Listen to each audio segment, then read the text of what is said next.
Olá pessoal, tudo bem? Eu sou Júlio César Omito, eu sou desenhista, pintor, retratista, designer, artesão, editor de vídeos, enfim, eu sou multiartista, né? Acho que essa aqui é a definição correta para essa porrada de coisas aí que eu fico misturando e fazendo. Eu tô aqui na minha casa, no Jardim das Palmeiras, e hoje é dia 25 de outubro de 2020, né? E eu tô aqui para falar para vocês um pouco da minha trajetória artística na cidade de Paranavaí. A minha trajetória, a minha história artística começa ali no Colégio Polo. Eu eu era aluno do professor Roberto Persil, né? Eu conheci o Roberto Persil no colégio ele era um professor, né? Mas eu conheci ele mesmo assim no colégio como artista quando eu vi uma exposição dele nos corredores do Colégio Polo, né? E quando eu vi essa exposição nos corredores, eu passei a admirar muito ele, né? Ele sempre estava expondo e sempre fazia alguma fala e eu sempre estava lá para escutar e eu sempre gostei muito, né? Eu era uma pessoa que gostava muito de desenhar. Eu ficava muito tempo na biblioteca desenhando. Nos intervalos, geralmente, eu pegava livros na biblioteca. Eu ia à biblioteca, escolhia algum livro e ficava tentando fazer igual, né? Fazendo releituras. E no intervalo, geralmente, não dava tempo de terminar, eu levava para a sala de aula, né? Eu sempre pegava o livro, locava o livro, levava para a sala de aula para dar continuidade na sala. Numa dessas vezes que eu estava desenhando, numa aula do Roberto Persil, ele veio até mim e me convidou para fazer aula de desenho na Casa de Cultura. Perguntou se eu conhecia, né? Se eu tinha interesse e é claro que eu aceitei, né? Porque ele tinha sido a primeira pessoa, professor, né? Principalmente, que veio até mim e elogiou meu trabalho, falou que aquilo era legal, que aquilo era grande, né, que aquilo poderia ser uma profissão e me chamou para fazer essas aulas. Quando cheguei na Casa de Cultura, eu conheci o Kresley. O Kresley era da minha época, né, ele fazia aula com o Persil nessa época também. E não conheci só o Kresley, né, conheci várias outras pessoas também que tinham em comum o gosto pelo desenho, o gosto pelas artes, né. E lá eu desenvolvi muito, né? Eu avancei muito como artista, como desenhista. O Roberto Persil ele era um grande incentivador, né, das artes no geral. Ele não era um retratista, né, que era uma coisa que eu tinha mais facilidade, uma pessoa que olhava imagens e fazia igual, mas ele era uma pessoa que tinha muita sensibilidade artística, né? Ele era se eu não me engano, ele é um impressionista, as obras dele são impressionistas. E ele tinha muitas técnicas, né? Então ele me ensinou, com ele eu aprendi a apontar o lápis, com ele eu aprendi a assinar, fazer uma assinatura, com ele eu aprendi a fazer técnicas de luz e sombra. Eu conheci lá uma mesa de luz, que é uma coisa que eu nunca nem tinha visto na minha vida. A gente desenhava um próximo do outro, né? Eu e os outros alunos, então a gente aprendia um com os outros também, então acabava trocando muita figurinha, né, tipo, e nesse processo aí eu fui me descobrindo e gostando cada vez mais desse mundo do desenho, né. Essas aulas de desenho me renderam muito, porque eu comecei a melhorar os meus retratos e pessoas começaram a querer que eu fizesse os retratos, né? Começaram a perguntar se eu vendia retratos. E é claro que eu comecei a vender retratos, né? Porque a minha primeira cliente, eu me lembro ainda, foi uma tia minha que me encomendou um retrato de cada filho dela, né? Eu não sei se ela gostava muito dos meus retratos, ou se ela só estava querendo me incentivar também, mas o negócio é que eu fiz esses retratos para ela. E esses retratos que eu fiz para ela foi o estopim para outros retratos também. Eu fiz um retrato da Clarice Lispector na época para o Paulo Campos, entre outros. Eu fiz alguns retratos assim, na cidade, né? As pessoas me pediam. Então, ali foi quando eu comecei a trabalhar com o desenho, né? A ver ele como uma profissão mesmo e ter até uma certa renda com ele. A partir disso também, depois de um tempo, eu comecei a sentir vontade de dar aula de desenho, porque as pessoas perguntavam para mim se eu dava aula de desenho também, né?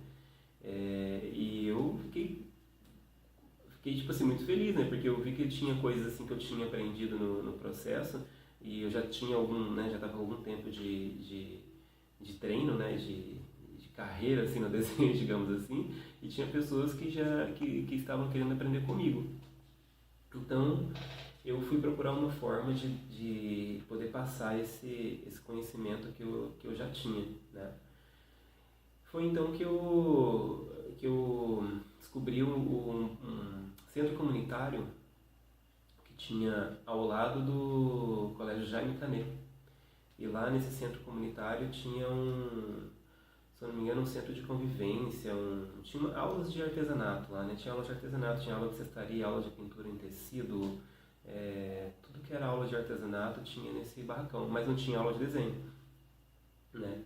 Eu fui um dia lá, conheci o presidente do bairro, me apresentei, falei para ele da minha ideia de dar aulas de desenho e eu tinha um plano. O plano era pegar os alunos que tinham no Jaime Canet, né, que era muito próximo. E na época eu lembro que tinha muita criança que ficava na rua ali, as crianças estudavam de manhã e ficavam à tarde na rua, ou estudavam à tarde e ficavam de manhã na rua, e eu vi ali uma oportunidade de poder estar dando essas aulas.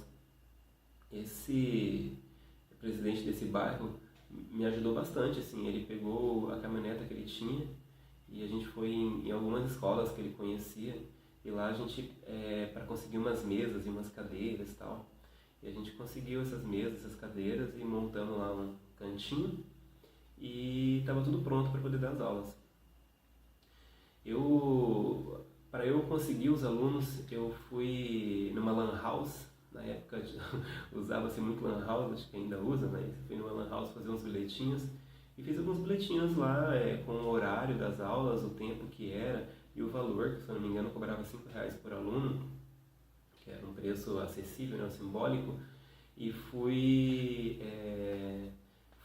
no colégio. No intervalo eu deixava os meus desenhos na parede lá, né, fazia alguns desenhos que as crianças gostavam. E quando os alunos voltavam para a sala de aula, eu entrava e entregava os bilhetinhos para eles. E quando eu deixava os desenhos na hora do intervalo lá, as crianças ficavam todas alvoroçadas, né? Eu ficava do lado dos desenhos assim, parado, e eles vinham, perguntavam, ficavam todos felizes, perguntavam, nossa, é você que fez mesmo? É uma foto, tal, aquela história, né? E ficavam, tipo assim, ficaram muito empolgados, né? Aí eu entrava na sala de aula, entregava os bilhetinhos todos e tal, perguntava quem gosta de desenho aqui, todo mundo levantava a mão e falava eu, a turma inteira falava eu. Falava, então tá bom, então eu vou entregar os bilhetinhos pra vocês, levam pros pais e tal, e amanhã eu passo pra buscar e ver quem que tem interesse em fazer as aulas. Para minha surpresa, quando eu voltei lá no outro dia, eu já tinha em torno de uns 80, 100 alunos, que os pais já tinham mandado a entrada, né, o dinheiro da entrada, e já estavam ansiosos para começar as aulas. Já tinham comprado os materiais, né, porque no bilhetinho já tinha escrito lá que o material era um lápis 6B, uma borracha, um pacote de folha de sulfite.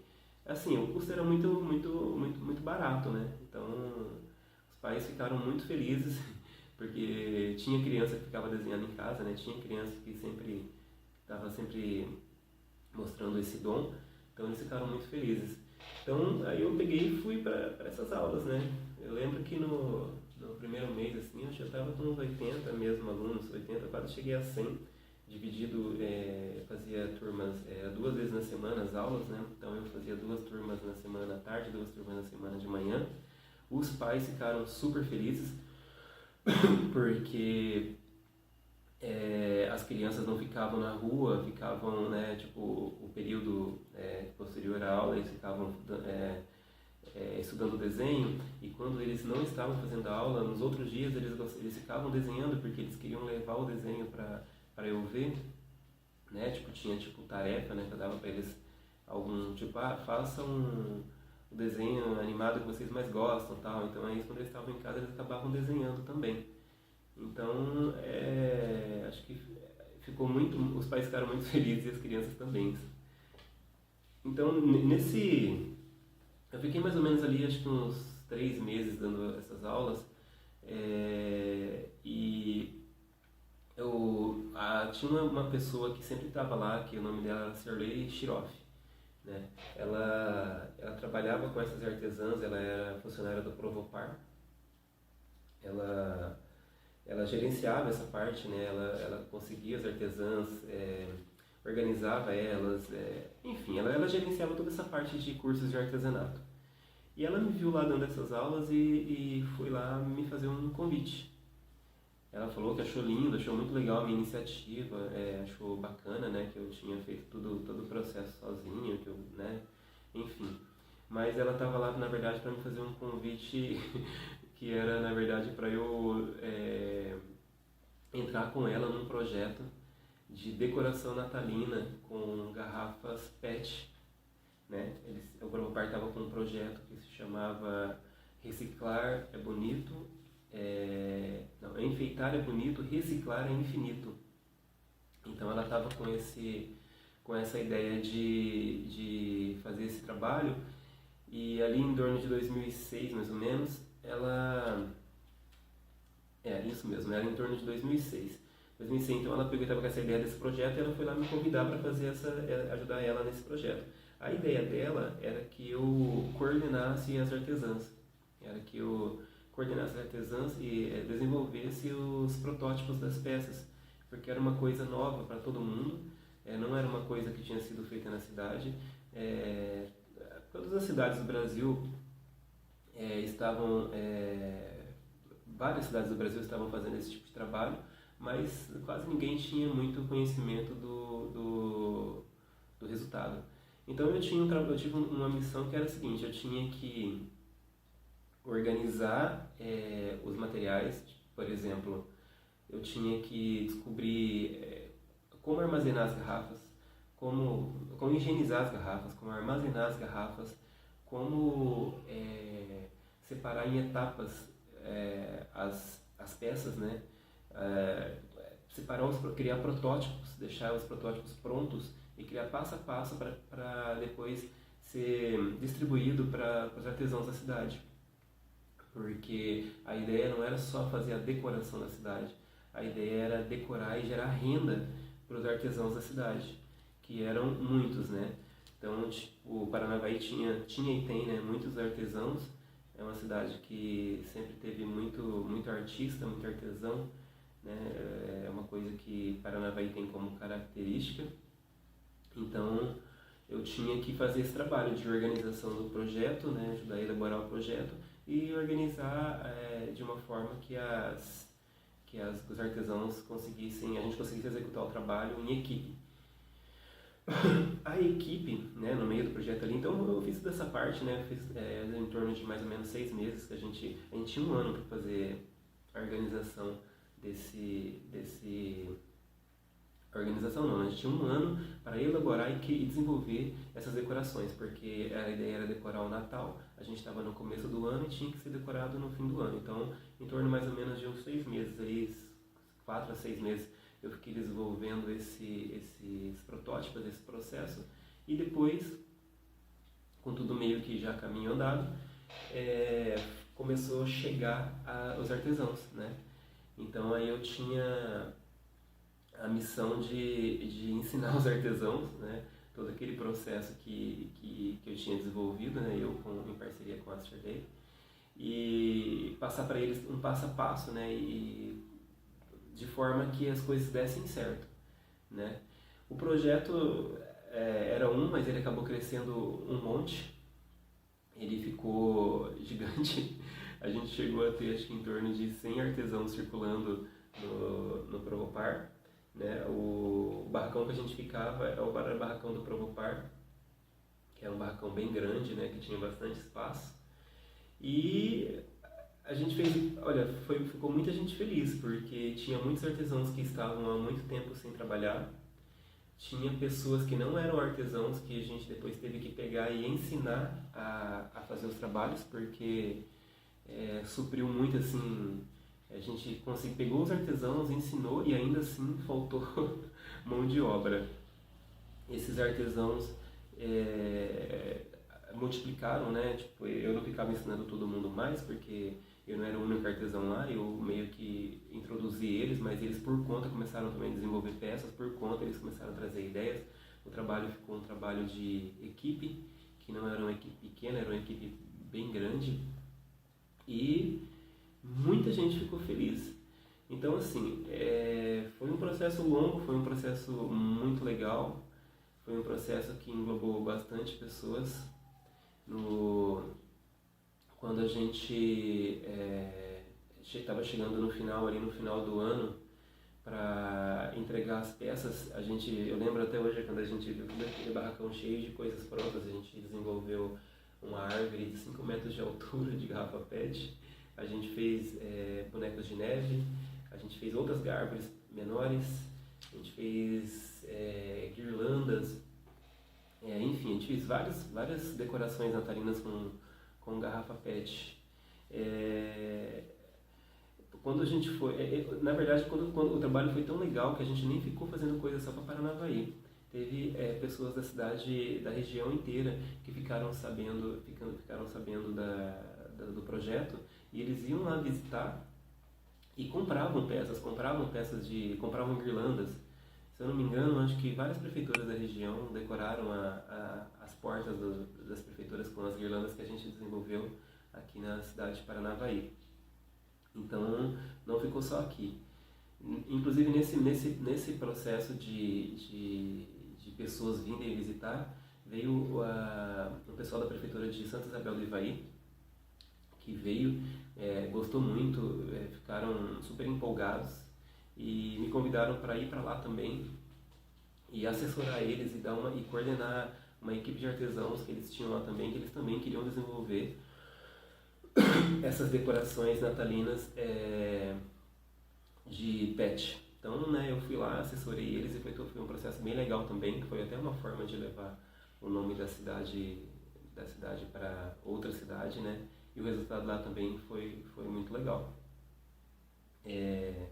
Ao final desse projeto de decoração de garrafa PET, teve uma situação que foi muito legal, muito engraçada, que foi quando a gente foi levar a árvore, né, que era uma árvore de 5 metros, e eu me lembro até hoje que metade da árvore ficou para fora do caminhão, precisou de várias pessoas para levar a árvore.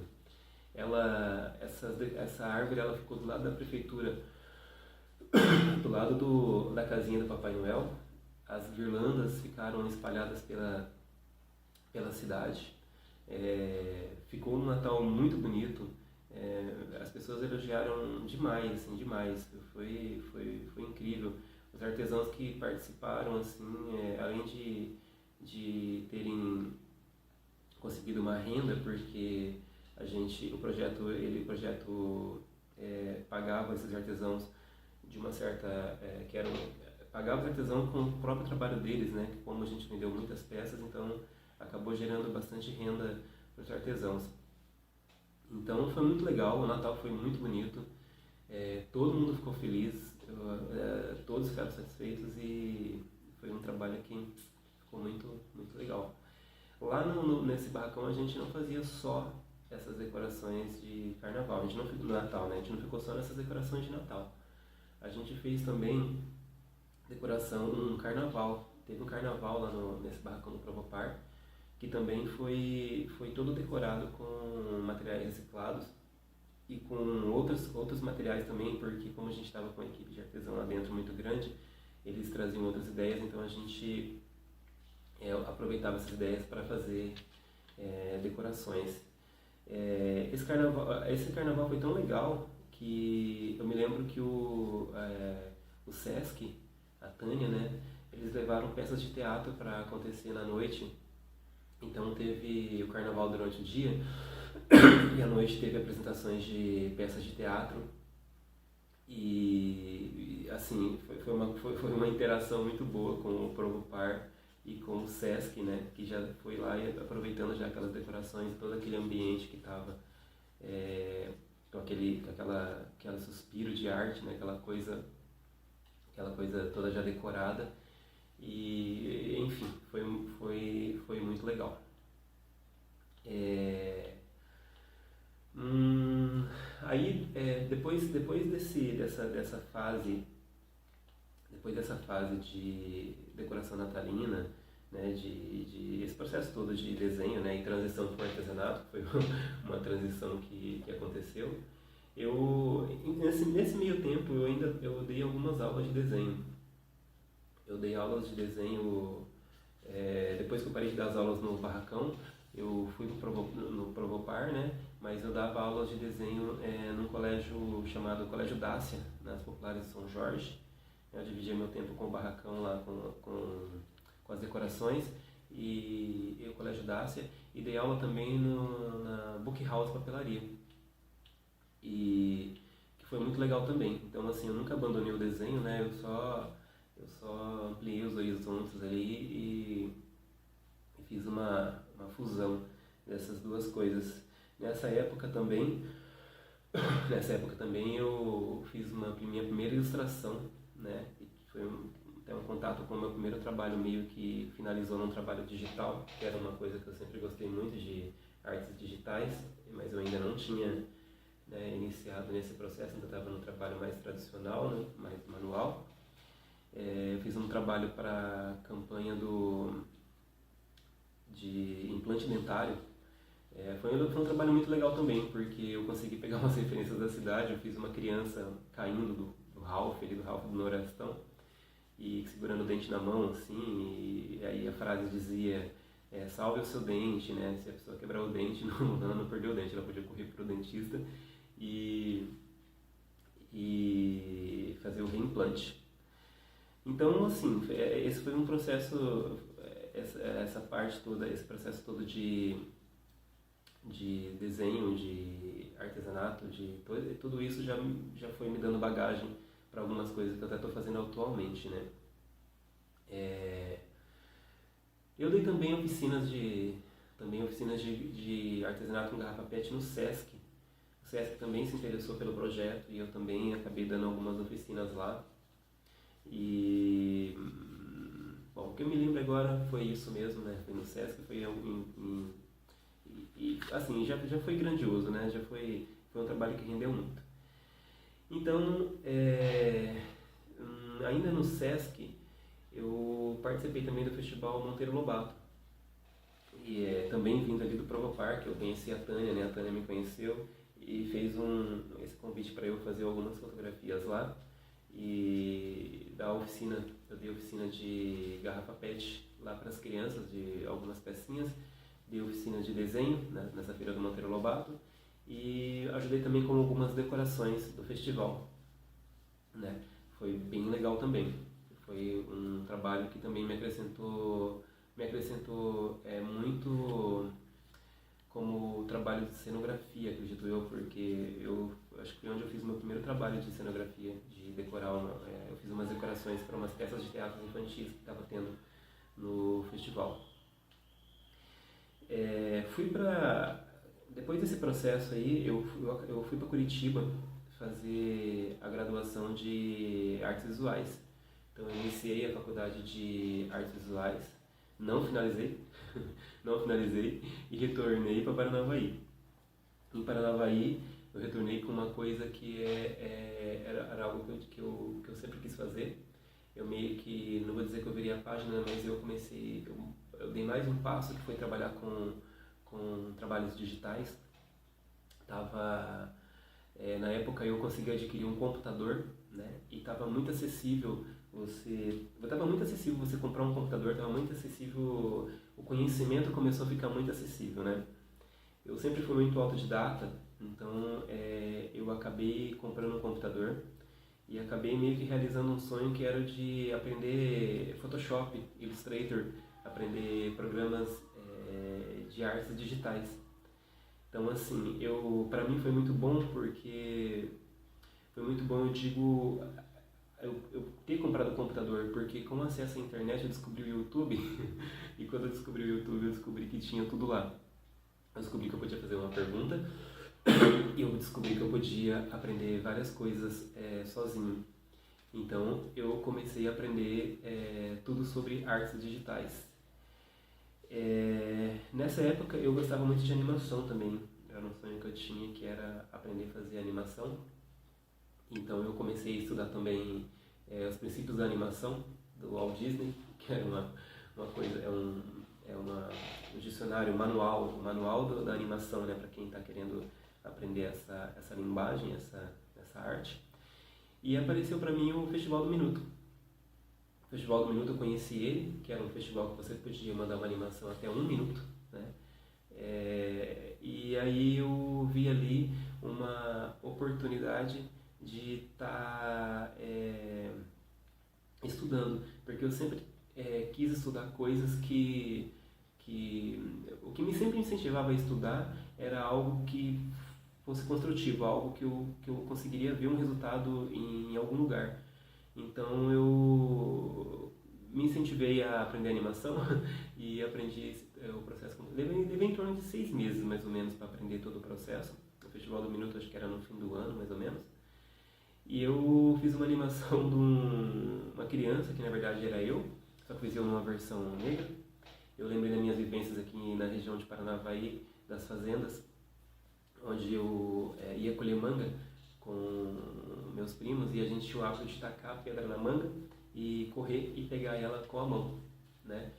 Paranavaí sempre teve muita manga, eu sempre achei muito legal esse fato de Paranavaí ter tantas variedades de manga. Então eu fiz uma animação que era uma criança tacando uma pedra no pé de manga, acertava a manga, corria e pegava a manga. Simples assim. Levou muito tempo, porque a animação, quem conhece a animação sabe que trabalhar com quadro a quadro é uma coisa muito demorada. E mandei para o Festival do Minuto. Fui aprovado no Festival do Minuto, consegui ter aprovação. Aí a animação passou em algumas cidades, fiquei muito feliz e isso me incentivou a continuar no digital. Isso me incentivou a procurar cada vez mais.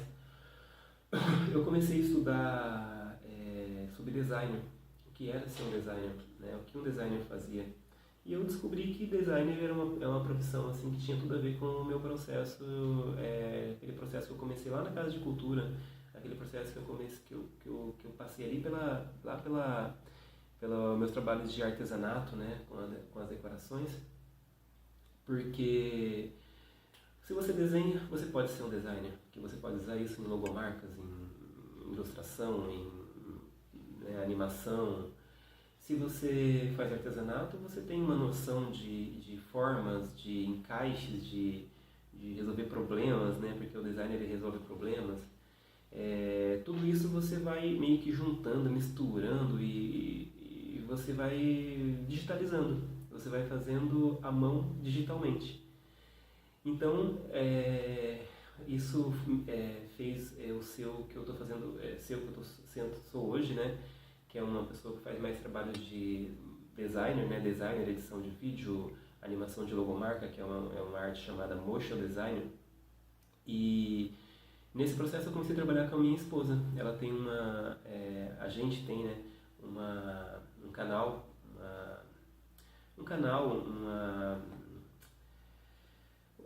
um grupo, né? Um grupo que eu e ela somos um grupo, né? Não um grupo de várias pessoas, mas é um grupo chamado Conta um Conto Histórias, que é ela faz contações de histórias para as crianças, né?